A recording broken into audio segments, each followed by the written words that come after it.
ಏನು ಕರೆದದ್ದು? ನಿನ್ನೆ ಲಾಯರ್ ಸಾಹೇಬ್ರು ಹೇಳಿದ ಭಾಗದ ವಿಷಯ ಮಾತಾಡಬೇಕಾಗಿತ್ತು. ರಘುರಾಮ ಎಲ್ಲಿ? ಅವನ್ ಕರೆದೇನು ಪ್ರಯೋಜನ? ಅವನು ಲೋಕದಲ್ಲಿ ಅವನು ಇರ್ತಾನೆ. ಸರಿ, ನಿಂಗೇನು ಹೇಳಬೇಕಾಗಿದೆಯೋ ಅದನ್ನ ಹೇಳು. ಅದೇ 6ನೇ ಭಾಗ. ರೀ, ಹೇಳೋದನ್ನ ಹೇಳ್ಬಿಡಿ, ಆಮೇಲೆ ಸುಮ್ಮನೆ ಮನ್ಸಲ್ಲಿ ಇಟ್ಕೊಂಡು ಕೊರಗಬೇಡಿ.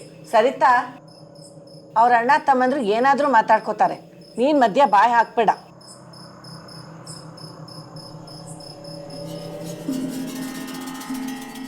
ಮಾಧವ, ಆಸ್ತಿ ಏನೋ ಭಾಗ ಆಗಿದೆ, ಆದರೆ ಯಾರಿಗೇನು ಸಿಕ್ಕಿದೆ ಅಂತ ಇನ್ನೂ ಗೊತ್ತಿಲ್ಲ. ಆ ಮಂದಾಕಿನಿ ಭಾಗನೂ ನಮಗೆ ಸಿಕ್ಕಿದ್ರೆ. ಶಂಕರ, ಬೇರೆ ವಿಷಯ ಮಾತಾಡ್ತೀಯಾ? ಸರಿ ಸರಿ, ಬೇರೆ ವಿಷಯನೇ ಮಾತಾಡ್ತೀನಿ. ಇಷ್ಟು ವರ್ಷ ನಾನು ಒಬ್ಬನೇ ಅಲ್ವಾ ಈ ಮನೆ ಕೆಲಸ ಮಾಡ್ಕೊಂಡು ಬಂದಿದ್ದು? ಅಮ್ಮ, ಹೌದು ಅಲ್ವಾ? ಈಗ ಯಾರಪ್ಪ ಇಲ್ಲ ಅಂದವರು? ಯಾರೂ ಇಲ್ಲ ಅಂದಿಲ್ಲ, ಆದರೆ ಆಸ್ತಿ ಭಾಗ ಆಗಿದೆಯಲ್ಲ, ಇದರಲ್ಲಿ ಮಂದಾಕಿನಿ ಬೇರೆ. ಸಂಬಂಧ ಇಲ್ದಿರೋರಿಗೆಲ್ಲ ಭಾಗ ಕೊಡಬೇಕು. ಸಂಬಂಧ ಇಲ್ಲದೆ ಇರೋರು ಅಂತ ನನ್ನ ಕಡೆ ನೋಡ್ಕೊಂಡು ಯಾಕೋ ಹೇಳ್ತೀಯಾ? ನಾನು ಈ ಮನೆ ಮಗಳು, ನನಗೂ ಅಧಿಕಾರ ಇದೆ. ರಾಧಾ, ನೀ ಸ್ವಲ್ಪ ಸುಮ್ಮನಿರಮ್ಮ. ಶಂಕರ, ನಾನು ಈಗೇನೋ ಕೆಲಸದಲ್ಲಿದ್ದೀನಿ ಸರಿ, ನಾಳೆ ನಾನು ರಿಟೈರ್ಡ್ ಆಗಿ ಹಳ್ಳಿಗೆ ಬಂದರೆ ನಂದು ಅಂತ ನಂಗೆ ಸ್ವಲ್ಪ ಏನಾದರೂ ಬೇಡವೇನೋ?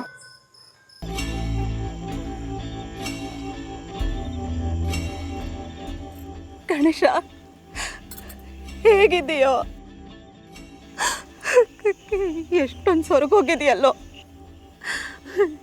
ಯಾಕೋ ಹೀಗೆ ಮಾಡ್ತಿದ್ಯಾ? ಯಾಕೆ ಹೀಗೆ ಮಾಡ್ತಿದ್ಯಾ?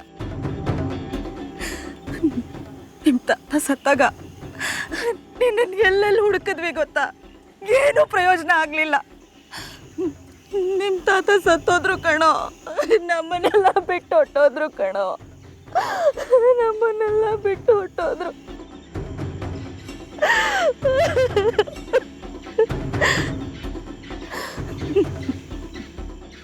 ಇನ್ನು ಮುಂದೆ ನಮ್ಗೆ ಯಾರೋ ದಿಕ್ಕು, ಯಾರೋ ದಿಕ್ಕು. ಸರಿತಾ, ಏನಾಯ್ತು ನಿನಗೆ? ಯಾಕೆ ಹಿಂಗೆ ಆಡ್ತಿದ್ಯಾ? ಎಲ್ಲಿ ಸಾಯಕ್ಕೆ ಹೋಗಿದ್ದೀಯ ಎಷ್ಟು ದಿನ?